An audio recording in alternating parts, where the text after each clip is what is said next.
सुरुवात कुठून कशी झाली, उस्तादजींपर्यंत येणं हा देखील एक प्रवास असेल ना?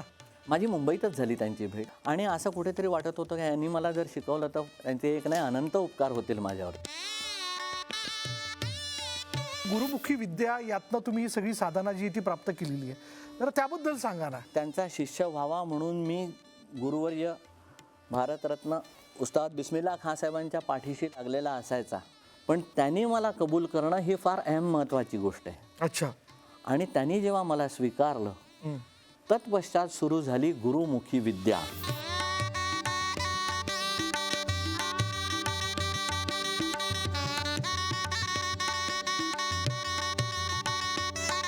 गुरुमुखी विद्या म्हणजे गुरूंच्या मुखातून प्राप्त झालेली, सद्गुरूंच्या श्रीमुखातून प्राप्त झालेली अशी जी विद्या असते, ज्याला सीना बसीना तालीम म्हणतात. अच्छा, सीना बसीना.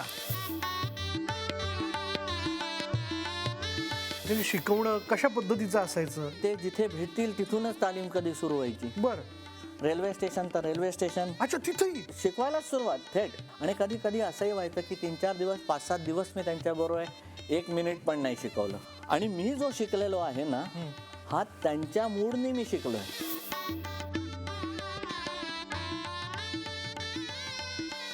रियाज हा एक सेल्फ स्टडी आहे, कारण अंतर में है तो जंतर में है. बरं. संगीत जे आहे हे अंतर मनात जर असेल तर ते कुठल्याही वाद्यातून अदा होईल. ऊन सावल्या येतील जातील, कोंब जपावे आतील हिरवे, चला दिवाळी आली आहे, ओंजळीत घ्या 4 दिवे. मित्रांनो, या दिव्यांच्या प्रकाशात आपण सगळे न्हाऊन निघालेलो आहोत. या दिवाळीचा आनंद आहे आणि या सगळ्या आनंदात भर घालण्यासाठी, आपल्या मनावरती सुरांचा प्रसन्नतेचा शिडकावा करण्यासाठी आपल्यासोबत आहेत पंडित शैलेश भागवत. पंडितजी, आपलं खूप खूप स्वागत. नमस्कार. अजून काय सांगावं पंडितजी, खरं तर भारतरत्न उस्ताद बिस्मिल्ला खा यांचे आपण शिष्य आहात. यांचा सनईचा वारसा आपण पुढे चालवत आहे. खूप गप्पा, आठवणी आणि ही सगळी साधना, त्यातला प्रवास आम्हाला जाणून घ्यायचा आहे. पण मला असं वाटतं, अर्थात प्रेक्षकांचा स्वार्थ आहे, हेवा आहे, सुरुवाती सुरांनी झाली पाहिजे. कशाने आपण सुरुवात करतोय? राग गुजरी तोडी आवडेल का तुम्हाला? वा वा, काय नाही.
वा उस्ताद, क्या बात आहे, जोरदार.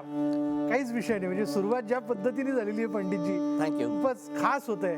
मला असं वाटतं की न्यूज 18 लोकमतच्या दर्शकांसाठी यापेक्षा सुंदर सुरमई शुभेच्छा दुसऱ्या कुठल्याच असू शकत नाही या दीपावलीच्या. आणि म्हणून तर मला असं वाटतं की आज तुम्हाला सगळ्यांना देखील माझा हेवा वाटत असेल, कारण थेट मी इथे बाजूला बसून पंडितजींचे हे सूर जे आहे स्वतः प्रतिबिंबित करून घेतोय. पण एक जाणवतं पंडितजी, जेव्हा तुम्ही वाजवायला लागता तेव्हा लक्षात येतं की भारतरत्न उस्ताद बिस्मिल्ला खा यांना तुम्ही स्वतः प्रतिबिंबित करून घेतलंय. आणि हे खरं तर साध्यत्व शक्य झालं. पण आज इथपर्यंतचा प्रवास गाठल्यानंतर काय नेमकं मनात आहे, काय आठवतं, काय व्यक्त व्हावंसं वाटतं? पहिले म्हणजे ही सर्वात महत्त्वाची गोष्ट आहे की ही देवाची मेहरबानी आहे की माझ्याच्याने ही सनई वाजते. आणि तत्पश्चात माझ्या गुरूंचे आशीर्वाद आहेत आणि सगळ्या लोकांचे आशीर्वाद आहेत या सनई मागे. आणि हे आशीर्वाद नसतील तर या सनईला काही अर्थ नाही आणि मला त्याहूनही काही अर्थ राहणार नाही. त्यामुळे आशीर्वाद ही मी सर्वात अहम महत्त्वाची गोष्ट आयुष्यात समजतो.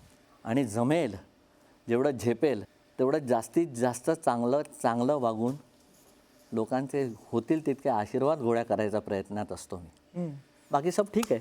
नाही, ती दात मिळतेच ना, त्या दातमधनं आशीर्वाद आहे, शुभेच्छा तुमच्या करता. पण किती वर्षाची ही सगळी साधना आहे? म्हणजे सुरुवात कुठून कशी झाली?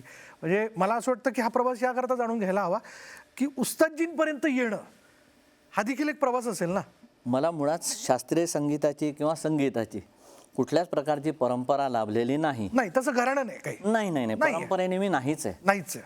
पण माझ्या मनात कुठेतरी एक अशी दृढ इच्छा होती की कधीतरी कुठेतरी या जगात मला असं काहीतरी करायचं आहे की कोणीतरी माझ्याकडे बोट दाखवा की हा शैलेश भागवत म्हणून. वा, बर. ही माझी कुठेतरी at the back of my mind ही मनोधारणा होती. त्यामुळे असं काहीतरी करायचं की आपण जरा वेगळे ठरू. त्यामुळे विचार केला. आधी मी हार्मोनियम वाजवायचा प्रयत्न केला, मला जमायचं नाही. सतार वाजवायचा प्रयत्न केला, बोटं दुखायची.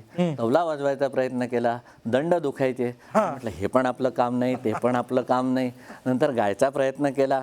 नंतर लक्षात आलं की देवाने मला गळा नाही दिला, घसा दिलाय. हा, क्या बात आहे. बर. देवाने मला गळा दिला नाही, घसा दिलाय. त्यामुळे मी न गाईन तर बरं. बर. त्यामुळे शेवटी असं काहीतरी वाद्य निवडावं की जे आपल्याला थोडं वेगळं काहीतरी करता येईल. पण मुळात वाद्य वाजवायचं, कलाक्षेत्रात जायचं हे ठरवलेलं होतं. हो हो हो. हा. ते पहिल्यापासूनच दृढ निश्चय होतात. हा. आणि हा दृढ निश्चय कुठेतरी असायलाच लागतो. त्यामुळे ते तसं हळूहळू त्या अनुषंगाने देवाची मेहरबानी की ते घडत गेलं. मला एवढंच कळतंय की देवाची मेहरबानी होती, सद्गुरूंची कृपा होती म्हणून ही सनई वाजते. बरोबर बरोबर. आपल्या नाड्या त्याच्या हातात आहेत, बरोबर. आपल्या हातात काहीच नाही हो. त्यांनी ठरवलं. हां, त्यांनी ठरवलं तर 1 मिनिट नाही लागणार सनई थांबायला. त्यामुळे सांगण्याचं कारण, बोलण्याचं तात्पर्य आणि समजावण्याचा त्याच्या मागचा हेतू की ईश्वरचरणी नतमस्तक राहा, लीन राहा.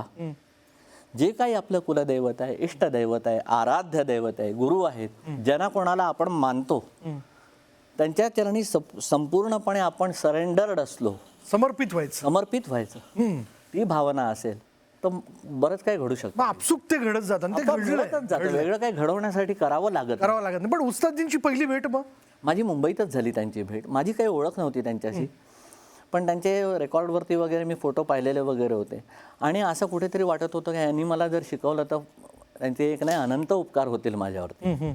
आणि मी त्यांच्याकडे गेलो तर त्यांना कळे ना, तेव्हा माझं वय खूप लहान होतं, 10, 11, 12 वर्षाचा मुलगा होतो. कसं काय ते उभं करतील? ते तेव्हा जवळजवळ 55च्या पुढे आणि ऐन तब्येतीत आणि अतिशय म्हणजे काय म्हणतात ते प्राईम टाईममध्ये होते त्यांच्या. हो, पण ते कायम जोशात असायच्या. हो. तर ते मला वाटलं त्यांनी त्याप्रमाणे सुरुवातीला 4-5 वर्ष त्यांनी मला जवळ घेतलंच नाही. मी आपला जायचो त्यांच्या चरणी साष्टांग नमस्कार घालायचो, मेरे को सिखाव म्हणायचो. त्यांना कळायचं नाही मुलगा कुठून येतो. मी तेव्हा ठाण्याला राहायचो. तर असं करत करत मला तर त्यांची सवय होत गेली, पण त्याच्याबरोबर त्यांनाही माझी सवय होत गेली. बरं.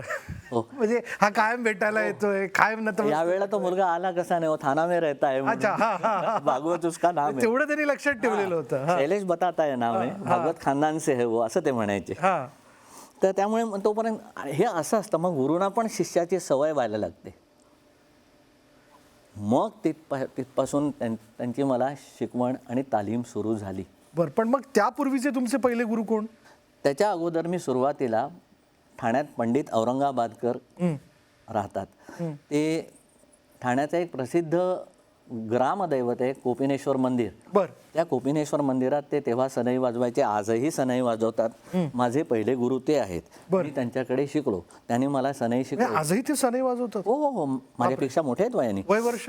ते अराउंड 70च्या पुढेच आहेत. हो. आणि त्याच्यानंतर मग त्यांनी मला सांगितलं की अरे तू जरा जरुरीपेक्षा जास्तच समजूतदार आहेस थोडा, तर आता तू दुसरीकडे कुठेतरी जा आणि मग तू पुढे तुझं शिक्षण काय करायचं ते कर म्हणून. पण तरीही माझं त्यांच्या चरणी आजही जेव्हा ते कुठे कधी मला भेटतील, कुठेही भेटून देत, रस्त्यात सुद्धा मी साष्टांग नमस्कार घालायला त्यांना विसरत नाही, कारण ते माझे पहिले गुरु आहेत. प्रथम गुरु आहेत. इथून एक नाही अनंत उपकार आहेत की मी ज्याची परतफेड हा अनंत जन्म करू शकत नाही. तत्पश्चात मी सतारवादक पंडित मारुती पाटील, तर त्यांनी मला शिकवलं. ते सतारवादक आहेत, ते सतार वाजवून शिकवायचे, मी सनई वाजवून शिकायचो. अशा प्रकारची ती तालीम होती. वा वा. त्यांनी मला खूप खाऊ पिऊ घातलं, माझे खूप लाड केले. इतपत आणला की बिस्मिल्ला खान गुरुवर्य उस्ताद बिस्मिल्ला खान साहेबांपर्यंत मी जाऊ शकेन. वा वा वा. नाही, हा प्रवास सोपा नव्हता खरं तर. नाही निश्चितच नव्हता. आणि म्हणून ती साधना जी ती तुमच्या सुरांमधनं आमच्यापर्यंत पोहोचते. तुम्ही आहात समोर, त्यामुळे काही ना काही घ्यावं, हा जो काही हेवा आहे तो काही संपणार नाही. आता काय आपण ऐकणार आहोत? आता ह्याच्यानंतर मी थोडा वेळ राग शुद्ध कल्याण वाजवतो. राग शुद्ध कल्याण. शुद्ध कल्याण हा मुळात किराणा घराण्याचा राग आहे, पण मला तो माझ्या गुरूंनी शिकवलेला आहे. आरोहात भूप आहे, अवरोहात यमन आहे. एक वेगळ्या खूप छान राग आहे, आवडेल तुम्हाला. आणि दिवाळीचं जे काय मंगल वातावरण आहे त्याला पोषक असा राग आहे. अगदी ती पोषकता वाढूया, आम्ही वाट बघतोय त्या सरांची.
झालंच नाहीत बुवा, खरं सांगायचं तर.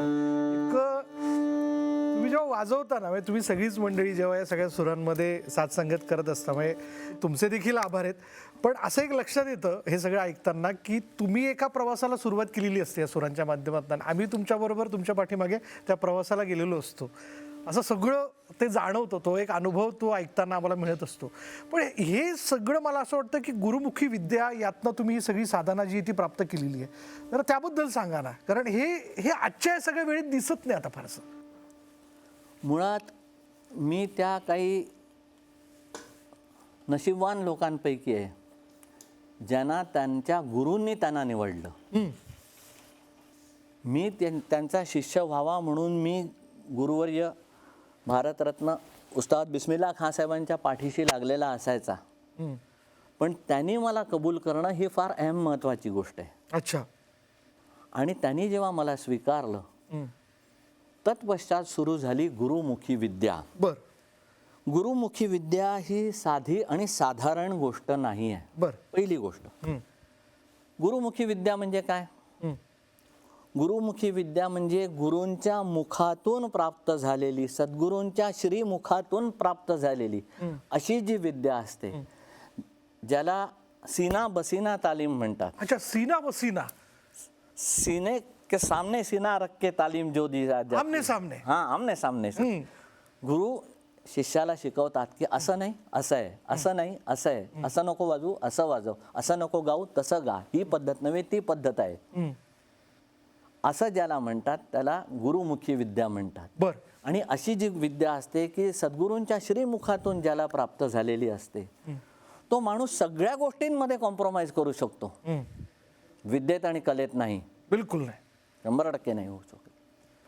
त्याचं कारण हे की आम्हाला जी विद्या गुरूंच्या आशीर्वादाने प्राप्त झालेली आहे, जी माझ्या गुरूंनी मला दिलेली आहे, ती पूर्णपणे विचार करून दिलेली आहे. त्याची आब राखणं, त्याची अदब ठेवणं हे माझं आद्य कर्तव्य आहे.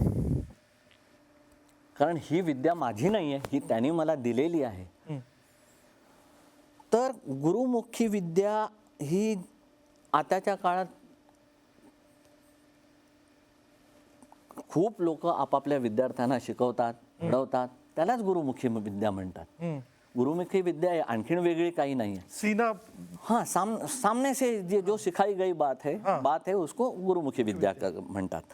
तर पण अशी ही विद्या असते की जी पुस्तकातून प्राप्त होते.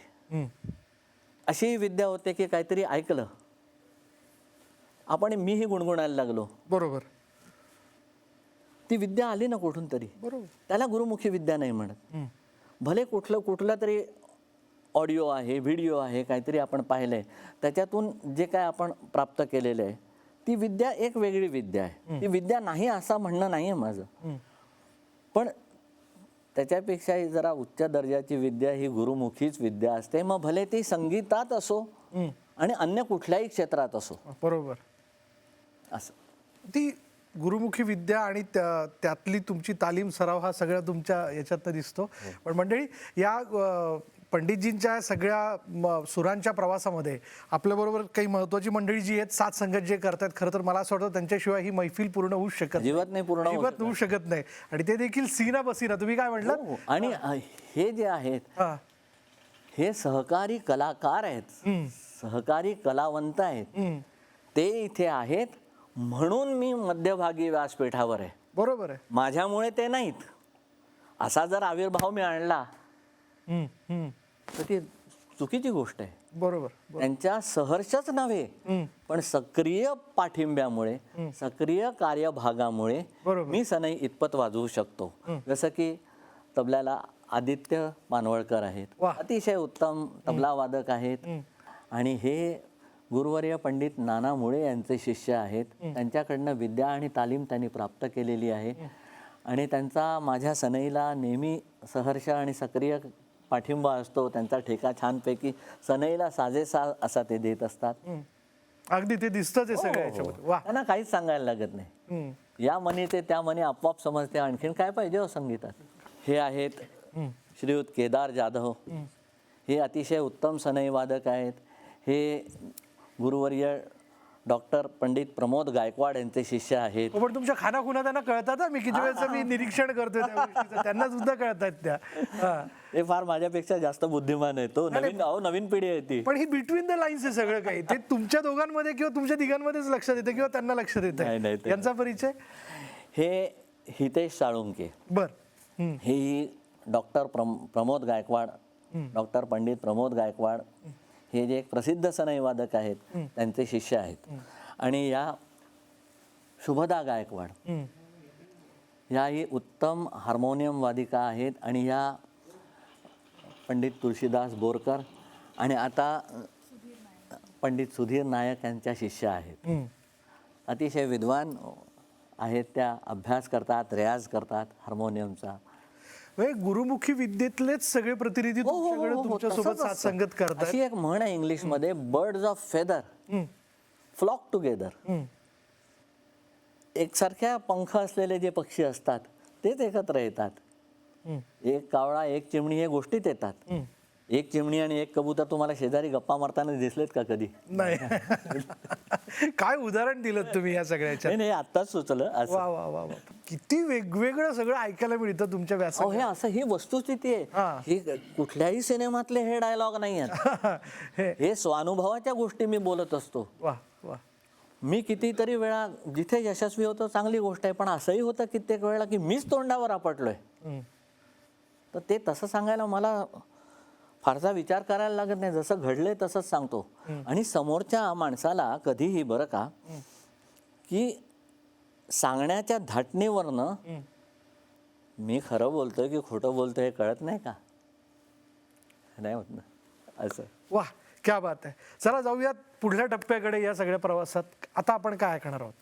आता मी थोडा वेळ राग सरस्वती वाजवतोय. वा, राग सरस्वती. बरं. तर तो झपतालातली गत आहे ती. तर ती तुमच्या समोर सादर करतो.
फारच सुरेख, खूपच Thank you. मस्त. ही दिवाळी ही फार सुरमई होत चाललेली आहे आमची तुमच्या निमित्ताने, आणि खरं ही पर्वणीच म्हणता येईल आमच्यासाठी. आणि या पर्वणीच्या निमित्ताने आम्ही तुमची सगळी साधनं तर जाणून घेतोय, तुमचा प्रवास जाणून घेतोय, पण उस्तादांच्या आठवणींना पण उजाळा देतोय. उस्ताद नेमके शिकवायचे कसे, म्हणजे त्यांचे शिकवणं कशा पद्धतीचं असायचं? शिस्त तर आहेच, पण मग कसं सांगणं असायचं, कशी तालीम चालायची तुमची, किती वेळ चालायची? त्याला काही हिशोबच नव्हता. हां. गुरुवर्य भारतरत्न उस्ताद बिस्मिल्ला खान साहेब, मी त्यांना बाबा किंवा बाबा जान म्हणायचो. तर बाबाजानची तालीम अशी देण्याची पद्धत होती की ते जिथे भेटतील तिथूनच तालीम कधी सुरू व्हायची, बरं. तिथूनच शिकवायला सुरुवात करायची. हां. जिथे भेटू, रेल्वे स्टेशन तर रेल्वे स्टेशन, अच्छा, तिथेही ते काय त्याला काही असं झालं, गप्पा सुरू झाला, हे नाही, करणार तिथूनच शिकवायला सुरुवात थेट. आणि कधी कधी असंही व्हायचं की 3-4 दिवस 5-7 दिवस मी त्यांच्याबरोबर 1 मिनिट पण नाही शिकवलं. आणि मी जो शिकलेलो आहे ना, हा त्यांच्या मूडनी मी शिकलोय. त्यांचा मूड असेल तर त्यांनी शिकवलं, बरं. माझ्या मूडप्रमाणे त्यांनी कधीच नाही शिकवलं. अच्छा. ते तसे नव्हतेच. पण जेव्हा ते शिकवायचे ना, तेव्हा ते हातचं न राखता शिकवायचे. सगळं रीत करून टाकायचं. हो हो हो. कारण माझं असं प्रामाणिक मत आहे, माझं मत आहे, कदाचित दुसऱ्याचं असेलच, असा आग्रह किंवा अट्टहास नाही आहे. गुरु हे माझं असं मत आहे, कुठलेही गुरु असो, हे 3 ते 5% शिकवतात. बरं. किती शिकवतात? 3 ते 5%. हो. 95% आपण काम करायचं असतं. आपण ती साधना करायची, नाही, आपण ते वाढवायचं असतं. वाढवायचं असतं. तो विचार वाढवायचा असतो. तो विचार माझा नाही आहे, तो त्यांचा आहे विचार. माझ्या बुद्धिमत्तेनुसार, माझ्या योग्यतेनुसार किंवा पात्रतेनुसार किंवा लायकीनुसार मी किती वाढवीन हे माझ्यावर आहे. माझ्या केपेबिलिटीशी गोष्ट येते ती. पण गुरु तेवढंच शिकवतात. कुठलेही गुरु कुठल्याही क्षेत्रातले तुम्ही घ्या, ते 5% शिकवतात. 95% तुम्ही काम करायचंय. आणि जे काम करतात ते येतात प्लॅटफॉर्मवर. कधी कधी असं होतं, कोणाला उशीर लागतो यायला, कोणी फारच लवकर येतात, कोणी येतच नाही. प्रारब्ध कोणाचं काय कसं आहे हे काय आपल्याला नाही ना सांगता येत. कसं आहे की रियाज रियाज रियाज रियाज रियाज, बस. डोकं त्याच्यातच ठेवायचं. इधर उधर मत देखो, असं शिकवलेलं आहे. ज्यादा पैसे के बारे में मत सोचो. म्हणून तुम्ही फार व्यावसायिक प्रवाहात कधी स्वतःला झोकून दिलं नाही. आणि शिवाय म्हणजे शैलेश भागवत भाऊ ठाऊक सगळ्यांनाच आहेत. हो. बऱ्याच लोकांना माहिती आहे की तुम्ही उस्ताद बिस्मिल्ला खानचे मानसपुत्र आहात, त्यांचे शिष्य आहात. अहो, ते काय भांडवल करायची गोष्ट आहे का? हो, पण हे कधी तुम्ही प्रसिद्धी माध्यमात येऊन सांगितलं नाही, नाही, नाही, किंवा नाही. कधीच तुम्हाला असं वाटलं नाही? अहो, गोष्ट कसं आहे, सनई वादनाशी येते. त्यांनी भले तुम्हाला मानसपुत्र म्हटले, हो तुम्ही काय उजेड पाडला ते दाखवा, हे सांगणारे आजही लोक आहेत. आणि I respect each one of them a lot. की त्यांच्या मुखातून कदाचित परमेश्वर बोलत असेल, अरे बाबा तू रियाज करतोयस की नाही, गेली डोक्यात हवा तुझ्या. हवा जायला वेळ नाही हो लागत. हवा जाऊन न देणं आणि आपली पावलं भूतलावर ठेवणं, इन्सानी दिमाग ज्याला म्हणतात, मानवी मेंदू, तो जर आपल्या कवटीत असेल, चांगली गोष्ट आहे. म्हणजे उस्तादींच्या भाषेत खोपडी. हो हो हो. इन्सानी दिमाग म्हणून मी म्हटलं ना, इंसान का दिमाग, मानवी मेंदू तुमचा आहे. अभ्यास करा, रियाज करा, मेहनत करा, सतर्क रहा, रियाज करा. जोश तो चाहिए लेकिन होश भी तो चाहिए. बिलकुल. तो असल्याशिवाय होणार आहे का परफॉर्मन्स? तुम्ही काय वाजवताय, कसं वाजवताय, किती वाजवताय, कसं वाजवावं म्हणण्यापेक्षा कसं वाजवू नये हे कळणं जास्त महत्वाचं आहे. बर. काय बोलावं म्हणण्या हे तर दुनियेला समजतो, काय बोलावं, पण काय बोलू नये, काय करू नये, कसं वागू नये हे कळलं, तो निकाल गया फिर. मग वा वा, तुम्ही म्हणजे तसा प्रवास सुरूच आहे तुमचा. चला पुढे जाऊया, गप्पा होत राहतील. काय आता आपण काय ऐकणार आहोत आता प्रेक्षकांसाठी? मी पूरब अंगाची एक धून वाजवतो. आमचा हा बालमित्र आहे केदार जाधव, ह्याची फरमाईश आहे. तर म्हटलं आपण त्याची फरमाईश आहे तर त्याचा पण मान ठेवला पाहिजे ना. बिलकुल बिलकुल, घेऊयात. ही त्याची फरमाईश आहे, एक पूरब अंगाची धून वाजवूया.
वा वा पंडितजी, क्या बात आहे. मी तो यातला एक पॅच मी बघितला, तुम्ही ते वाजवताना एकदम अशा लो टोनला गेलं आणि तिथून त्या लो टोन मध्ये सुद्धा तुम्ही जे वर खाली वर खाली वर खाली गेलं, मला कमाल वाटली ही सगळी. मला ती तर गंमत आहे त्याच्यात. नाही, मला या निमित्ताने असं जाणून घ्यायचंय. बघा आता हे तबला वाजवत आहेत, शुभदा हार्मोनियम वरती आहे, दोघंही साथसंगत तुम्हाला करताय. कुठलंही वाद्य वाजवताना हे तर तुम्हाला अगदी जागृत ठेवायचंच आहे अगदी. पण इतरही ऑर्गन तुमचे अवयव त्यासाठी काम करत असतात. जेव्हा आपण सनई वाजवतो तेव्हा आतलं शास्त्र नेमकं काय काम करत असतं, म्हणजे कशाचा जोर लागतो नेमका?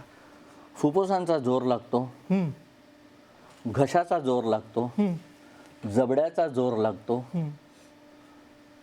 ओरल कॅव्हिटी, तोंडाची जी कॅव्हिटी आहे त्याचा जोर लागतो. तुम्ही हवा कशी वापरताय, कशी वाद्यात फेकताय, आणि जिभेचाही जोर लागतो.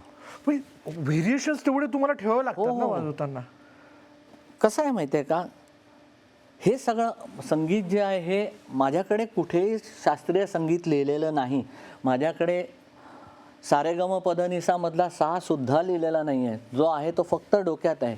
जे संगीत आहे ते फक्त डोक्यात आहे. आणि ती देवाची मेहरबानी आहे म्हणून ते निघत आहे, ते म्हणून ते वाजत आहे. आणि ते जसं मला सुचत जातं तसा मी इम्प्रोव्हाइज करत वाजवायला लागतो. पण तो रियाज ना शेवटी. रियाज पण रियाज कसा आहे माहितीये का, रियाज कुठल्या गोष्टीचा करायचा आहे ही पण आवश्यक गोष्ट आहे. मला सांगाविषयी वाटते की रियाज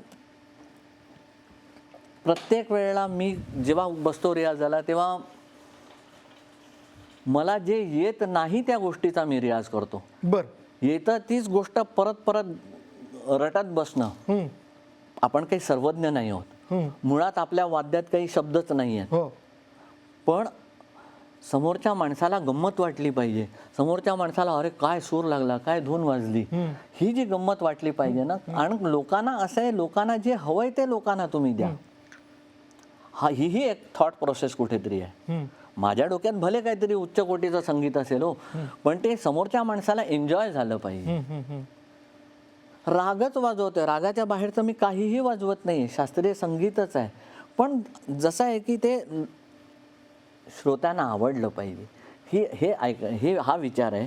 आणि रियाज जेव्हा आपण करतो तेव्हा, मी स्वतः जेव्हा करतो तेव्हा प्रत्येक वेळेला हेच असतं, जे मला येतं ते तर मी वाजवतोच, पण मला येत नाही त्याच्यावर मी शोधत असतो काय नवीन, काय आपल्याला जमतंय, काय पुन्हा व्हरायटी काय दाखवता येईल, कधी कधी जमतं. आणि कसं आहे माहिती आहे, स्वतः अभ्यास करायचा. आता मोबाईल बिबाईल ह्या गोष्टींमुळे ही सुविधा उपलब्ध आहे की मी रोजचा रियाज माझा रेकॉर्ड करतो, रोज ऐकतो, स्वतःला पडताळून पाहत असतो. आजही तुम्ही या टप्प्यावरती येऊन करत असता. I am a good student of music, I am a very good student of music. कधीही बनचुकेपणा माझ्या डोक्यात आलाच नाही, करावंसंच वाटत नाही, हिंमतच होत नाही. माझा रियाज मी करतो, चांगला वाईट जसा काय, कधी काय काय नवीन नवीन गोष्टी करून बघत असतो, परत ऐकतो, बट परत डिलीट करतो. आवडलं ठेवायचं, नाही आवडलं डिलीट करून टाकायचं. कधी कधी असं होतं की अरे वा वा वा, हे जरा बरं वाटतंय, आपण करून बघायला हरकत नाही. पण मग हेच उस्तादजी बरोबर जेव्हा तुमचा रियाज व्हायचा त्यांच्यासमोर, म्हणजे आमने सामने ज्याला आपण म्हणतो, मग त्यात काय असायचं, म्हणजे कशा सूचना असायच्या किंवा काही सुरांच्या बाबतीत त्यांचं रागवणंही असायचं, कसे असायचे म्हणजे नेमके ते तुमच्या पद्धतीनेच वाजवा म्हणून ते सांगायचे. तुम्हाला जसा राग दिसतोय, आता उदाहरणार्थ एखादी वस्तू जर इथे ठेवली आपण, तर ती जशी तुम्हाला दिसेल तशी ती मला इथून दिसेल असं नाहीये ना. तुमचा दृष्टिकोन राग आहे तिथे ठेवलेला, ह्यांना वेगळा दिसेल, त्यांना वेगळा दिसेल, मला वेगळा दिसेल. तर मला जसा तो राग दिसतो, जसा तो समजतो, तसा मी तो वाढवत नेतो. कधी जमतं, कधी नाहीही जमत. असं नाही होत की तो आला, तो हसला आणि तो त्यांनी जिंकला, असं प्रत्येक वेळेला नाही होत. हे फक्त गोष्टीत होतं, हे फक्त गोष्टीत होतं. तर त्यामुळे रियाज हा एक सेल्फ स्टडी आहे. स्वतःला नीट पडताळून बघायचं की मी किती पाण्यात आहे. बरं, पण मग उस्तादजी गाऊन तुम्हाला सांगायचे, कारण अंतर में है तो जंतर में है. संगीत जे आहे हे अंतर मनात जर असेल तर ते कुठल्याही वाद्यातून अदा होईल, बरं, कुठल्याही माध्यमातून. पण ते तुमच्या अंतर्मनातच नसेल, बरोबर, तर ते तुम्ही असं कसं व्यक्त करू शकता? कधी कधी काय होतं, आता वेगवेगळ्या गायकांचं मी गाणं ऐकतो, उदाहरणादाखल गुरुजी एखादं काही गाऊन दाखवायचे आणि मग ते तुम्हाला समजून सांगायचे कसं ते गाणं आहे की तो राग आहे, रागाशी संवाद साधा. राग एक काहीतरी आपल्याशी संवाद साधत असतो. ती परिभाषा समजून घ्या. आता जसं की ने रे ग ही फ्रेज आहे. ने रे सा एवढंच आहे. ने रे ग रे सा. जरासा गंधाराला टच करून आपण कोणाच्या घरात एकदम घुसतो का हो? नाही, बेल वाजवतो ना, वाजवतोस. मी येऊ का तुमच्या घरात? हा मग तो म्हणतो या. हा. जेव्हा तो ग म्हणतो की आता माझ्या घरात या, तेव्हा ने रे ग हा ही पद्धत आहे. मग हीच आणि सनईच्या आता बाबतीत देवाने, मी तुम्हाला मगाशी म्हटलं तसं, देवाने गळा नाही दिला, घसा दिलाय. पण ते समजून घेण्यापुरतं, कारण मला माझ्या गुरूंनी जे शिकवलंय ते गायकी अंग शिकवलंय. मी सगळ्या गायकांचं ऐकत असतो, त्याच्यातून बोध घेत असतो, कधी कधी त्यांची नक्कल करायचा प्रयत्न करत असतो माझ्या सनईतून. कारण शेवटी संगीतच आहे ते. गाण्यातला एखादा राग, समजा गाण्यातला अहिर भैरव आणि सनईमधला अहिर भैरव काय वेगळा आहे का? नाही ना, असं आहे ते. पण एक फरमाईश करू शकतो, गुरुजींची गायलेली एखादी बंदिश जी सनईच्या माध्यमातून तुम्ही या हो हो हो हो हो ऐकू शकतो? जी सगळ्यांना म्हणजे सनईची ओळखच आहे ती बंदिश, म्हणजे मालकौस रागातली. वा, बर. तर थोडंसं शुभदाला पण संधी द्यायला पाहिजे, थोडंसं वाजवायला. हो. थोडा सोलो वाजवला पाहिजे त्यांनी, हा, थोडंसं आदित्यने वाजवलं पाहिजे. बिलकुल आहे ते बाजूलाच आणि आहे. इतका वेळ ते माझी साथ संगत करत आले, आता मी थोडीशी त्यांची साथ संगत करतो, काय हरकत आहे ना? बिलकुल, सगळं सर्वसमावेशक. नाही, आपण सगळे एक आहोत. आपलं म्युझिक हेच शिकवतं. मी कोणतरी वेगळा आहे, डुड्डाचार्य असं आहे का? मी घोर मोठा कोण तपस्वी आहे असं काही आहे का? मी साधारणचा माणूस आहे. आपण सगळे एक लेवलचे लोक आहोत. आणि at the end of everything माझं असं मत आहे की बी अ गुड पर्सन. आपण माणूस म्हणून चांगले पाहिजे. Just be a good person. It does not cost anything to be a good person. तर तो त्याच्या मागचा विचार आहे. तर गुरुवर्य खासाहेबांचीच चीज मालकौसमधली थोडा वेळ आम्ही वाजवतो. बिलकुल.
तालकंस जबरदस्त. वा Thank you.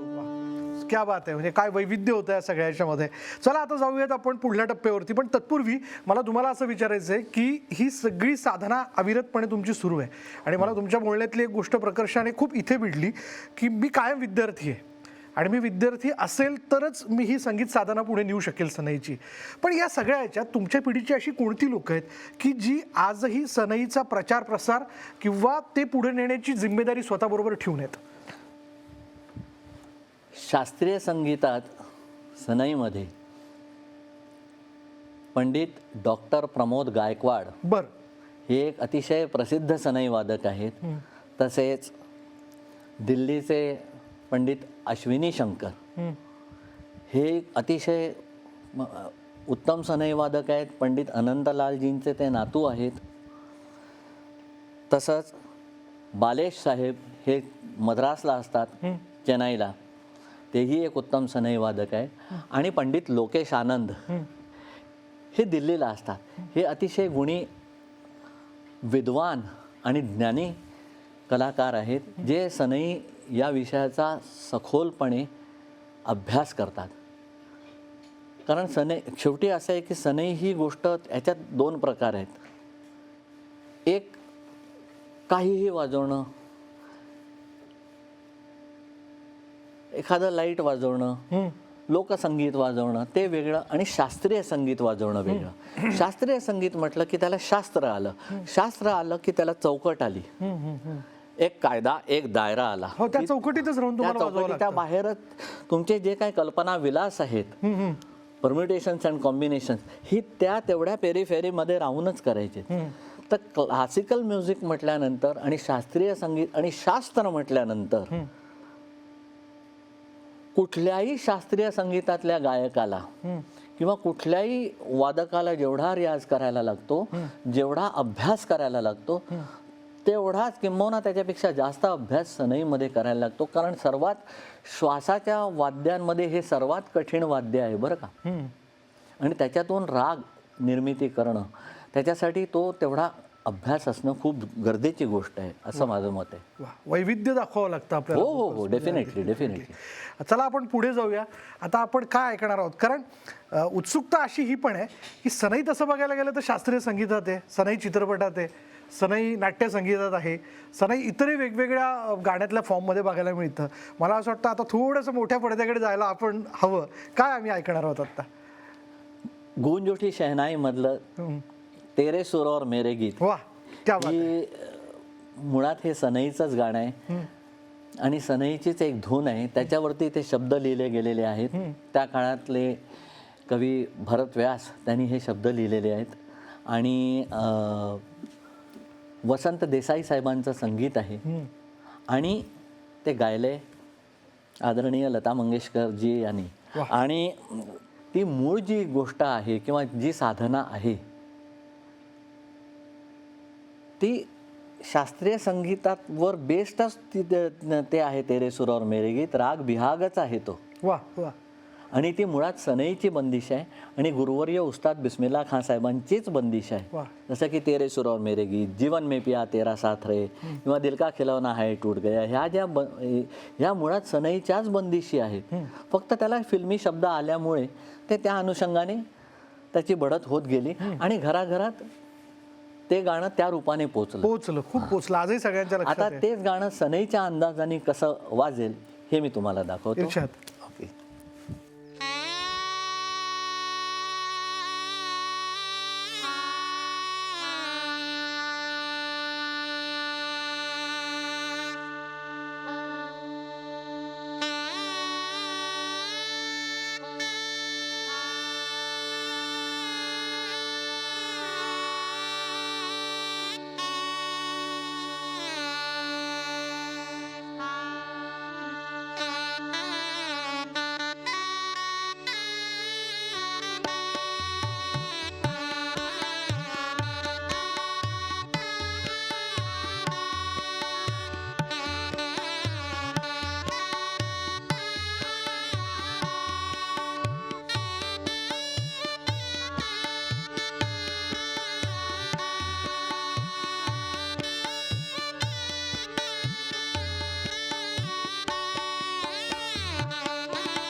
तेरे सुर और मेरे गीत, क्या बात आहे, क्या बात आहे. वा, गुंज उठी शहनाई, आणि खरंच गुंज उठी शहनाई असंच आपण म्हणूयात. या सगळ्या ह्याच्यात मला या गोष्टीचं नवल वाटतं. म्हणजे आज पत्रकार म्हणून खरं तर तुमच्या सगळ्यांशी संवाद साधत असताना किंवा तुम्हाला ऐकत असताना मला एक प्रश्न पडतो. आता ठीक आहे, हा पत्रकारिता हे माझं प्रोफेशन आहे, ठीक आहे, हे सगळं मी पार पडतोय, समाजातल्या सगळ्या घडामोडी किंवा या कार्यक्रमाच्या माध्यमातून लोकांपर्यंत हे सगळं पोहोचवण्याचं मी काम करतोय. पण कलावंत म्हणून तय हयात जिंदगी, म्हणजे अख्खी जिंदगी त्या वाद्याबरोबरच घालवणं, दुसरं काही न करणं. पण ठरवलं असतं तर शैलेश भागवत दुसरी करू शकली असती. हा विचार कधी डोक्यात शिवला नाही, किंवा असा काही प्रसंग तुमच्या आयुष्यात आला होता की शेवटी महिन्याचा किराणा आहे, हो, महिन्याचं जगणं आहे, चरितार्थ चालवायचं आहे, आणि नाहीत आता मैफिली, मग अशा वेळी हा टप्पा प्रत्येक कलावंताच्या आयुष्यात येतो. तसं तुम्ही काही बघितलंय? कुटुंबाची साथ कशी राहिली? आधी मी नोकरी करत होतो, त्याच्यानंतर बिझनेसही करत होतो. पण तत्पश्चात या दोन्ही गोष्टींमध्ये काही मन रमत नव्हतं, आणि त्या गोष्टी पुन्हा पुढे करत राहण्याचा माझ्या नशिबात योगही नव्हता. बरं. आणि मग दुसरं काही करण्यासारखं या जगात राहिलं नाही, म्हणून मग मी सनई वाजवायला लागलो. हा राजयोग होता तुमच्या आयुष्यात? नाही नाही, राजयोग असं म्हणता येणार नाही, पण म्हणजे मी तरी म्हणणार नाही, पण कष्ट खूप पडले. स्वस्तात आणि फुकटात मला काही मिळालं नाही. बर.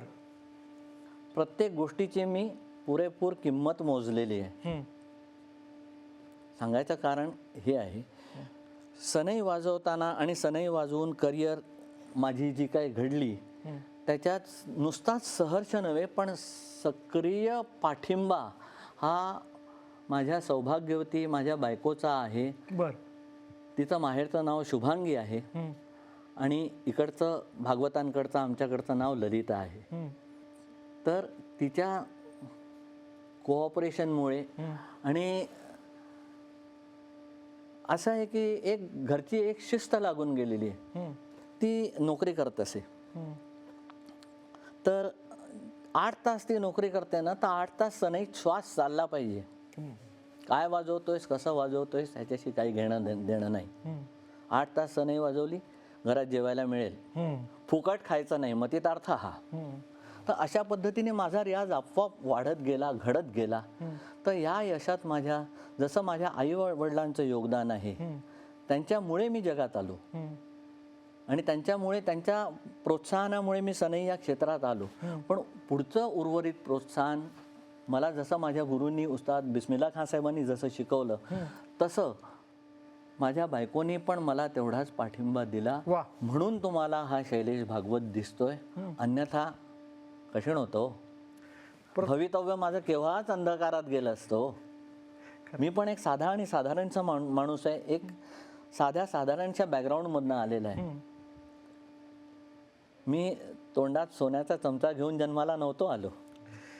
तुमच्या सुरांच्या यशात त्या जगत जननीचा पण हात आहे, आणि प्रत्येक पुरुषापाठीमागे. हो, ते तर आहेच. आणि प्रत्येकाच्या, इतरांच्या सगळ्यांच्या कष्टांमुळे, इतरांनी मला जो काय सहन केला आणि झेलला, सनई रोज कानी कपाळी ऐकणं काही साधी गोष्ट नाही. काय बोलताय तुम्ही? हो, तसंच आहे ते. रोजचा रियाज ऐकणं हा घर, आणि एखाद्या कलाकारात घरात सहन करणं ही खूप मोठी गोष्ट आहे, ही मस्करी नाही आहे. बरोबर बरोबर. मी जिथे जिथे राहत आलेलो आहे, तिथले माझे सर्व शेजारी राहणारे जेवढे लोक आहेत, तेही तितकेच जबाबदार आहेत. त्यांनी मला मोठा करण्यात, माझा रियाज सहन करण्यात. एखादा कलाकार, एखादी गोष्ट, एखादा राग, सारेगमपधनिसा सानिधप मगरेसा, सारेगमपधनिसा सानिधप मगरेसा, असा तो एकदा करेल, दोनदा करेल, 8 वेळा करेल. तो जर 8 तास करेल तर डोकं दुखणार नाही. मग तो, आता तुम्हीच सांगा मला, तर करणारा मोठा की त्याला सहन करणारे मोठे? पण आम्हाला तुमचं शेजारी होण्याचं भाग्य लाभलं नाही, त्यामुळे आम्ही एवढ्यात त्याबद्दल मत नाही व्यक्त करू शकत. तसं नाही, पण एक गंमत सांगतो की इतरांच्या सहकार्यामुळे मी इथपर्यंत येऊ शकलो.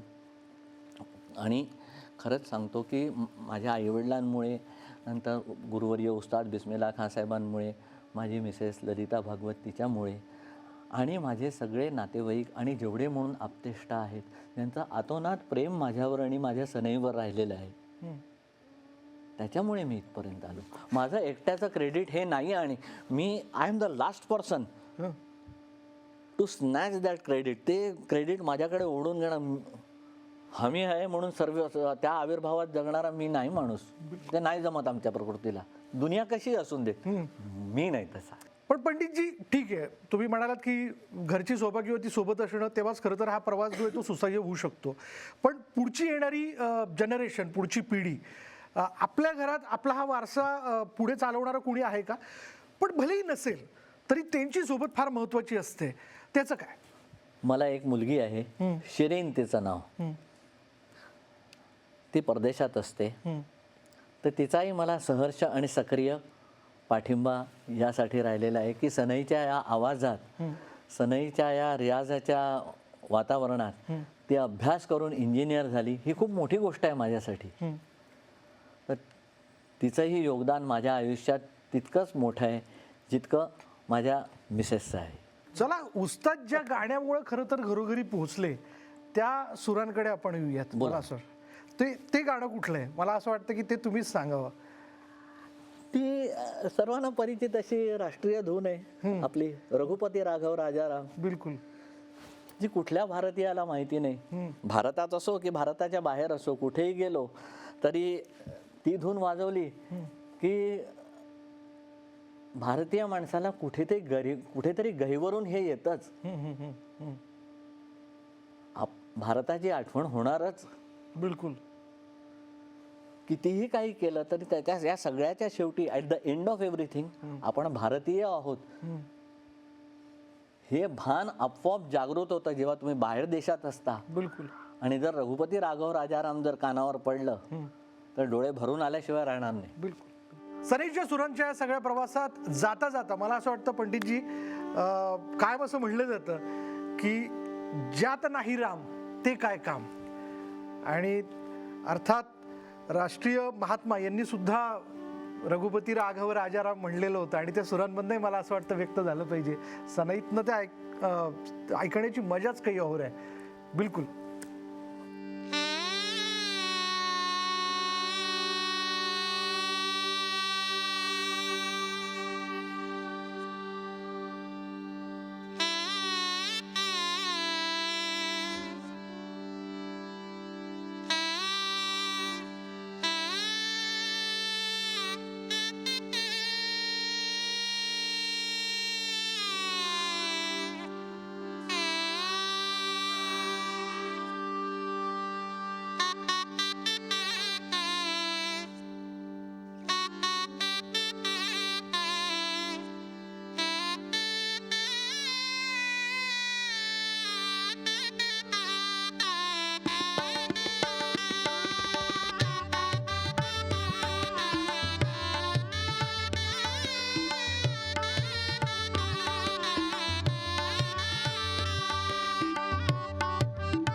पंडितजी, वा वा वा, जोरदार जोरदार. खूप छान, खूप खूप मोठा आनंद.